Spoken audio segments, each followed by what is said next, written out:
Audi S7 Sportback packs a 420 PS punch, a 7-speed S-tronic transmission, quattro 4-wheel drive, air suspension, and virtually all the brand's latest performance technology into a practical but exclusively styled 5-door coupe-style silhouette. It's a rare and tempting proposition for the money being asked.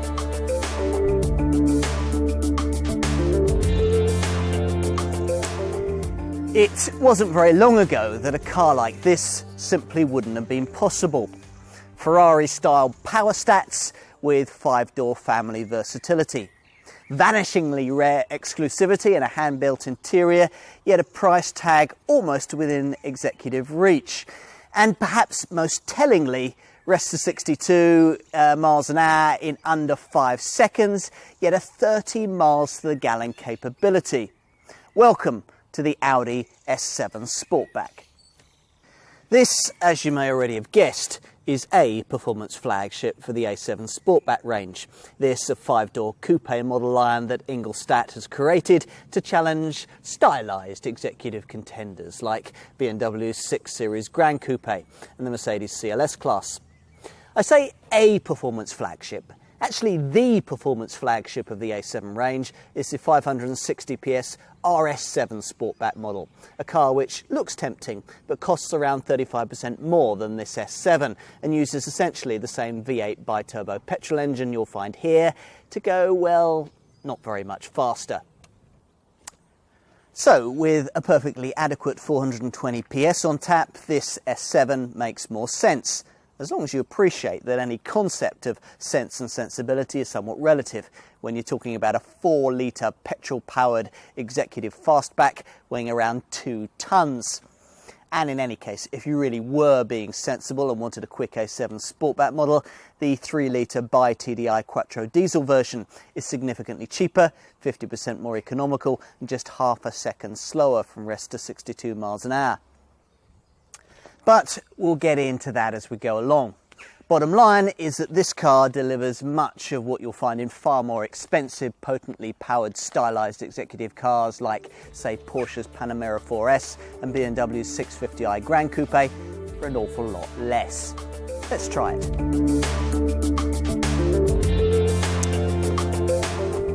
So, what's it like? Well, very nice indeed, of course it is. You sit a touch lower than you would in, say, Audi's S6, and there's a more cosseting, sportier feel than you'd get in a rival BMW 650i Gran Coupe or Porsche Panamera. Grasp the lovely 3-spoke leather-stitched steering wheel, press the red-ringed start-stop button, and the twin-turbo 4-litre TFSI V8 burbles into life with a potent rumble as you flex your right foot over the stainless steel trim throttle pedal. You feel special, and there's a sense of anticipation for what might lie ahead.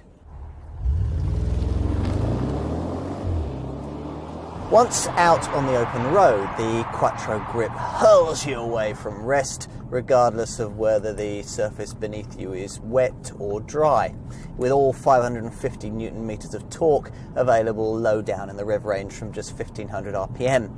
So you're very rapidly going very, very fast. Not quite as quickly, of course, as you would be going in the top 550 PS RS7 model that shares basically the same mechanicals, but fast enough to get within 0.8 of a second of that car's 0 to 62 mile an hour sprint time. 4.7 seconds is all it takes here. And the 420 PS that's provided beneath this long bonnet would be quite sufficient to nudge 190 miles an hour, were a spoil sport restrictor not to cut in at 155 miles an hour. But then speed you probably expected. Handling subtlety might be something you'd approach this car with a few more doubts about. Previous big-engined S-model Audi executive cars haven't had a reputation for being especially engaging to drive. Ingolstadt, though, has tried a bit harder with this one, and though the end result still isn't really Brands Hatch for the boardroom, it can now be rewarding to those who want extraordinarily rapid A to B journey times and really appreciate performance by stealth. So let's talk about the ingredients for this. A Tiptronic automatic 7-speed gearbox with F1 style gearshift paddles and some of the most sophisticated traction control electronics yet devised. A Quattro 4-wheel drive layout with a driver orientated rearward bias, and for the corners a self-locking differential with a sport differential on the rear axle. Thanks to this, during hard driving, the lion's share of the power flows to the outside wheel to literally push the car through the bend. And there's more, much more. This S7 gets air suspension too, a lowered setup featuring variable damping, which can alter the ride height of the body between 3 levels for what Audi hopes is a multifaceted driving experience. It's designed to perfectly complement the optional dynamic steering that adapts both its ratio and boost according to speed and uses slight, nearly imperceptible steering corrections to stabilise handling at the cornering limit. It improves the standard, rather lifeless setup, but it's still a touch synthetic in its responses. Drive this car in the intended manner and you'll have selected the most focused of the modes available via the Audi Drive Select system. That's dynamic. Or indeed set up your S7 for ultimate performance like a race driver would set up his race car via the individual settings. If you're really throwing the thing about, you might want to switch the ESP stability control into its interim sports setting, which will give you a little more opposite lock leeway before all of the stability and traction controls kick in. But of course, on our traffic-clogged roads, the opportunities for such behaviour are usually few and far between. Normally you'll want to settle back and switch the system into auto so it can adapt to your driving circumstances as the software thinks fit. Or perhaps you could click into one of the more easygoing settings, comfort for a magic carpet air suspended ride, or efficiency where all the vehicle's systems become frugally minded. It's when you're driving like this that you suddenly start to appreciate something. That this car is almost eerily quiet. And there's a reason for that. The engine deactivates 4 of its 8 cylinders for extra efficiency on part throttle at low speeds. At which point the car realises that you want greater refinement. In response, an active noise cancellation system cuts in. 4 microphones integrated into the headlining record noise in the cabin, which is then analysed by a computer. If that computer detects intrusive sound elements, it broadcasts an antiphase sound through the stereo speakers, which combines with the intrusive noise and largely cancels it out. But of course, there are times when you do want noise, when you're powering through the gears and want to hear exactly what that twin-turbo V8 can do.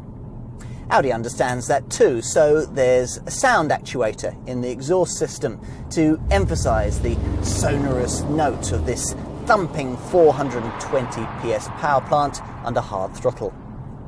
That only leaves the brakes. Audi offers owners the expensive option of high-performance ceramic discs, offering vastly improved temperature tolerance for the best possible resistance to brake fade and an operating life of up to 186,000 miles in everyday use, 4 times the lifespan of a steel disc. Just remember to budget for replacements.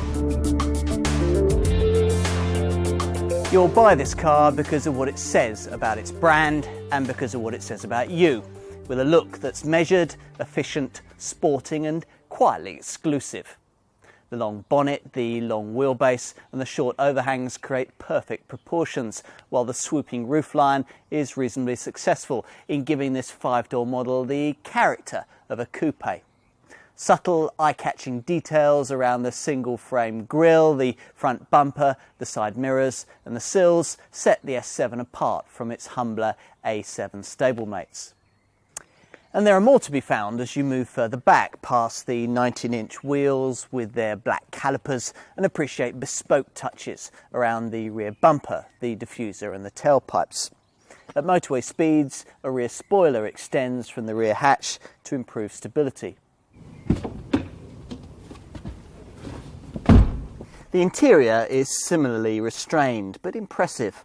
Everywhere you look, there's a beautiful blend of craftsmanship and technology, and a discreet reminder of what you bought, with illuminated door sill trims and displays for the MMI and driver information systems that highlight the S7 logo on startup.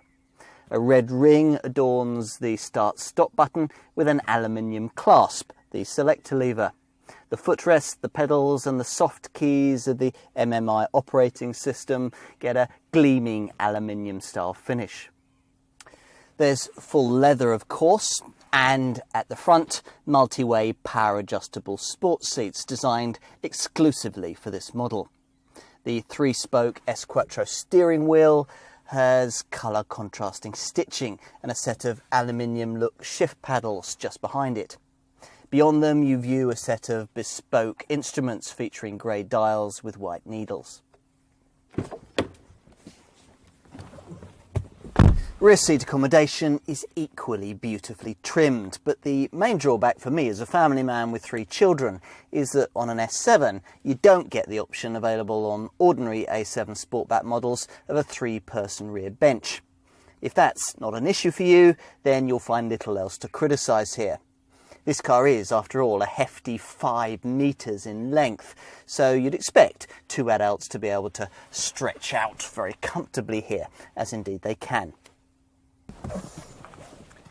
And luggage space? Well, at 535 litres, it's a little more than you get in a rival BMW 650i Gran Coupe or Porsche Panamera. There's also a ski hatch, and you can extend the whole affair to 1,390 litres by flattening the split-folding rear seats. Not far off, in other words, what you get with Audi's S6 Avant Estate, yet delivered in what many will feel is a more stylish body shape. In other words, you can see this S7's appeal. You'll probably need to allow a £65,000 budget for purchase of this S7 once you've provided for a few well-chosen extras. In considering this car, you'll probably have had one eye on the top RS7 version, where power from the V8 biturbo rises from 420 to 560 PS. But that model requires a premium of around £22,000 over this one, which seems an awful lot just to get from rest to 62 miles an hour less than a second faster. If you've done your homework, you'll probably have also considered the fact that you could have the same 420 PS V8 engine, Audi S model technology and 5-door versatility in the Ingolstadt company's S6 Avant Estate model for £5,000 or so less. But then the whole point of the A7 Sportback line is to satisfy those executives who need 5-door practicality but don't want an estate. All of which leaves this S7 Sportback looking like a reasonable buy, with its careful balance of power versus price and space versus style. It looks good against the direct opposition too, most of which is provided by BMW, courtesy of a couple of front-wheel drive models equipped with the Munich brand's 455 PS 4.4 litre V8. For 5-door versatility with this engine, you'd choose a 550i Gran Turismo M Sport for a couple of £1,000 less than you'd pay for this Audi. But it's a frumpy looking thing that won't be as good to drive. Most executives would rather specify the same power plant in BMW's much smarter looking 650i Gran Coupe.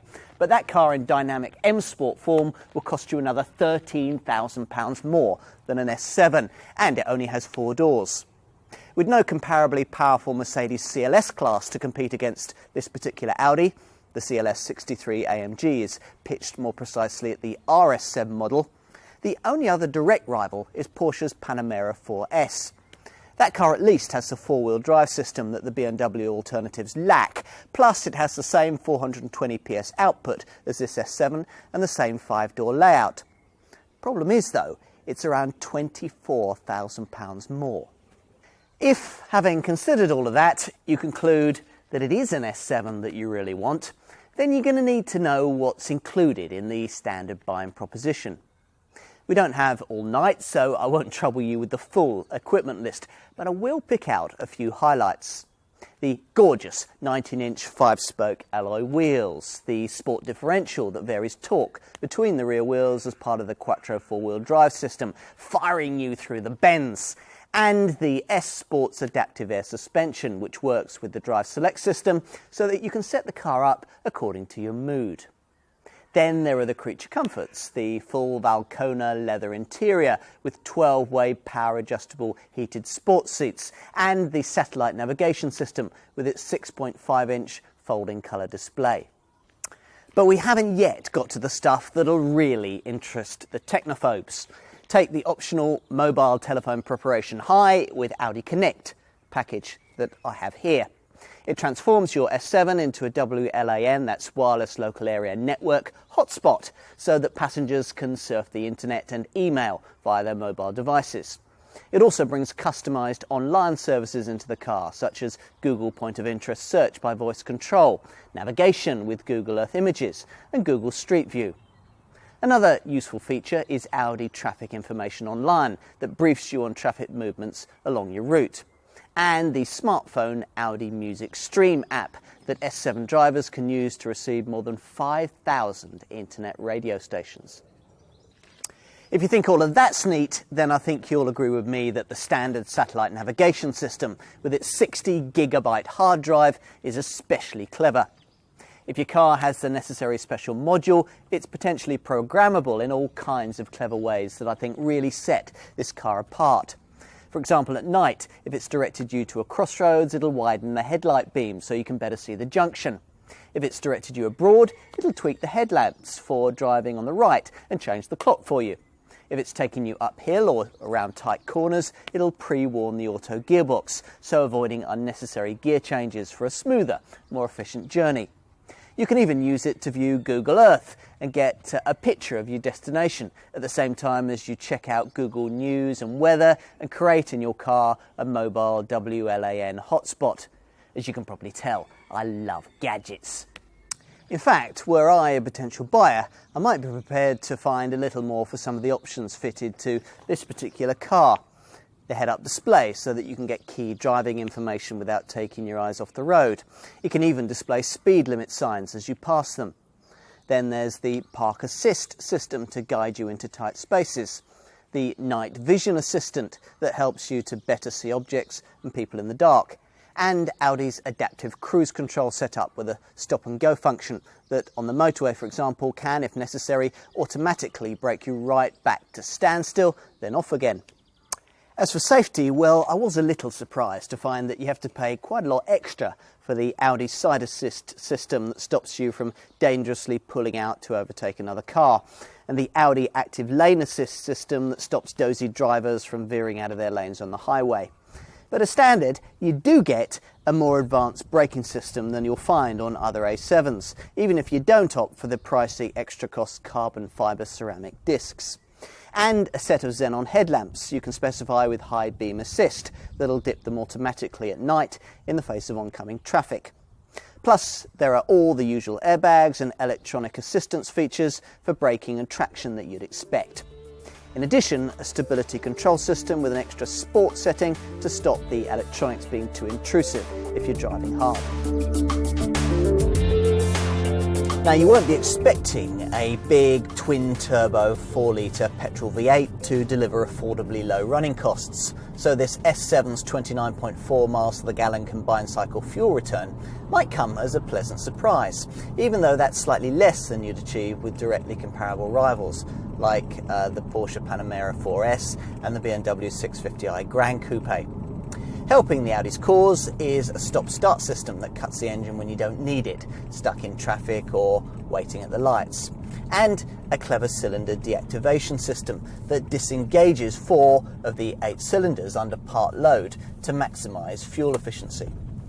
That also assists with a CO2 return that's hardly saintly, but at 225 grams per kilometre could be far worse. And I have to point out that you could improve your fuel economy by 50% and your CO2 returns by 25% by opting for an A7 Sportback 3-litre bi-TDI diesel model that's pretty much as fast as an S7. The bi-TDI would also be 2 groups lower on the insurance scale. An S7 is rated at Group 44. But fuel and emission returns probably won't be the most expensive part of S7 ownership. Up at this level, depreciation tends to have more of an impact. This particular Audi won't be as strong in this respect as more mainstream ones, but as long as you don't get too excitable with extra cost options at the initial ordering stage, it's possible to keep residuals in check and pretty close to the levels of the BMW and Porsche competition. Rarity value will help, given that S7 sales represent less than 1,000th of Audi UK's sales output. You're unlikely to ever see another one of these coming the other way. The S7 Sportback is a model meriting a measured approach, a sporting car rather than a sports car. Its blend of talents making it a mainstream A7 with a bit extra in hand, rather than a hard-riding RS-style Audi that's been tuned back a couple of notches. That in itself is no bad thing. You'll enjoy the S7 for its smooth ride, its effortless engine, the astonishing technology, and its slick shifting transmission. In other words, you'll enjoy it very much. There are obviously more efficient, fast executive 5-doors and sharper ones to drive, but none that quite share this model's package of power, practicality and panache. And it's one of the new breed of large executive Audi S model cars that have more about them than simply a big engine up front. A contender that might even surprise you if in the past you've limited your options with cars like this to brands like BMW and Porsche. Above all, it's a mature car. A model that doesn't have to try too hard, one that creeps in under the radar. Very desirable, very rare, and very, very Audi.